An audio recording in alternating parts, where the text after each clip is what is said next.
Hello, എല്ലാവർക്കും സുഖമല്ലേ? On voice ഒക്കെ കൊടുത്ത് കുറേ കാലമായി ഒരു വീഡിയോ ഒക്കെ എടുത്തിട്ട് ഇന്നത്തെ ഒരു ഡേ ഫുള്ളായിട്ട് എടുക്കാമെന്നൊക്കെ വിചാരിച്ചു. എടുത്തു വന്നപ്പോൾ പിന്നെ എനിക്ക് മടി കൂടി.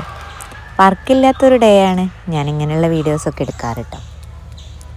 അപ്പോൾ ഇന്ന് രാവിലത്തെ പലഹാരത്തു നിന്ന് തുടങ്ങാമല്ലോ. ഏകദേശമൊക്കെ വെയിലുദിച്ച ഒരു സമയത്ത് തന്നെയാണ് ഞാനിന്ന് ചായയൊക്കെ കുടിച്ചിട്ടുണ്ടായിരുന്നു കേട്ടോ. പുറത്തേക്ക് ഇറങ്ങിയപ്പോൾ നല്ല രസം. അപ്പം ഇങ്ങനെ ഓരോ ചെറിയ വീഡിയോസ് എടുത്തു. ഇന്ന് ചപ്പാത്തിയും പട്ടാണിക്കുറുമയാണ്. അതിൻ്റെ കൂടെ തന്നെ ബട്ടൂരി കട്ട് ചെയ്ത് പൊരിച്ചിട്ടും ഉണ്ടായിരുന്നു. അപ്പം ഞാൻ ബട്ടൂരിയാണ് കഴിച്ചിട്ടുണ്ടായിരുന്നത്. ഇവിടുത്തെ അച്ഛന് ബട്ടൂരി പറ്റില്ല എന്ന് വിചാരിച്ചിട്ട് അമ്മ ചപ്പാത്തിയൊക്കെ ഉണ്ടാക്കിയതാണ് കേട്ടോ.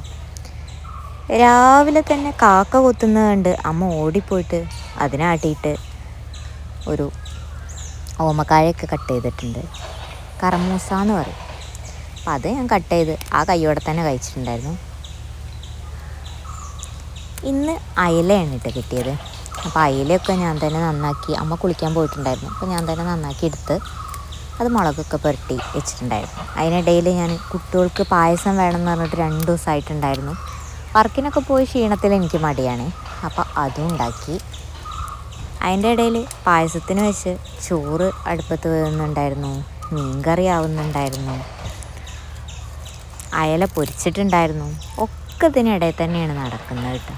ഓരോന്നോരോന്നായിട്ട് ഞാൻ ചെറിയ ചെറിയ ഷോർട്സ് ആയിട്ടാണ് എടുത്തിട്ടുണ്ടായിരുന്നത്. പാചകം കാര്യങ്ങളൊന്നും ഞാൻ എടുത്തിട്ടുണ്ടായില്ല. നമ്മൾ സാധാരണ നോർമൽ ഉണ്ടാക്കുന്ന രീതിയിലുള്ള ഒരു പായസവും ചോറും കറിയൊക്കെ തന്നെയാണ്. തലക്കറിയൊക്കെ അടുപ്പത്ത് നല്ല ചട്ടിയിൽ റെഡി ആയിട്ടുണ്ട്. മീൻ വറുത്തതും അണ്ടിപ്പരിപ്പും മുന്തിരിയൊക്കെ പായസത്തേക്ക് ഇടലും എല്ലാം തന്നെ കഴിഞ്ഞിട്ടുണ്ടായിരുന്നു. ഇന്ന് ഞങ്ങളുടെ സ്പെഷ്യൽ മാങ്ങാപ്പുളിശ്ശേരിയാണ് ഉണ്ടാക്കിയത്. മാങ്ങാപ്പുളിശ്ശേരി എന്ന് പറയുമ്പോൾ വായിൽ തന്നെ ഞാൻ ഓൺ വോയിസ് ഇടുമ്പോൾ തന്നെ വെള്ളം ഊറുന്നുണ്ട്. എനിക്കിഷ്ടമാണ്. സാമ്പാറിനേക്കാളും ഇഷ്ടം ഈയൊരു മാങ്ങാപ്പുളിശ്ശേരിയാണ്. ഇന്ന് സാമ്പാറൊന്നും ഉണ്ടാക്കിയിട്ടില്ല. മീൻ വറുത്തതും മീൻ കറിയും അതുപോലെ തന്നെ തൈരും അച്ചാറും ഒക്കെ ഉള്ളതുകൊണ്ട് തന്നെ ഒരുപാട് കറികളൊന്നും ഉണ്ടാക്കിയിട്ടില്ല. എന്നാലും ഇലയിൽ കഴിക്കാമെന്ന് വിചാരിച്ചു. അങ്ങനെ ഞങ്ങളെല്ലാവരും കൂടി വട്ടം കൂടിയിരുന്ന് ഇലയിൽ ഫുഡ് കഴിക്കുന്നുണ്ടായിരുന്നു. എനിക്ക് വോയിസ് പറയുമ്പോൾ തന്നെ എനിക്ക് വെള്ളം ഊറുന്നുണ്ട്. കാരണം ഇതൊക്കെ കഴിഞ്ഞതിന് ശേഷമാണല്ലോ ഞാൻ വോയിസ് ഇടുന്നത്. ലാസ്റ്റ് 2 പപ്പടം ഇട്ട് ആ ഇലയിൽ തന്നെ കുറച്ച് പായസം കൂടി ഒഴിച്ച് കഴിക്കുമ്പോൾ എന്താ അന്തസ്, എന്താ രുചി. അങ്ങനെ ഇന്നത്തെ ഒരു വീഡിയോ കഴിഞ്ഞു കേട്ടോ. ഒരു റംബൂട്ടാനും നാടൻ റംബൂട്ടാനും കഴിച്ച് ഇന്നത്തെ വീഡിയോ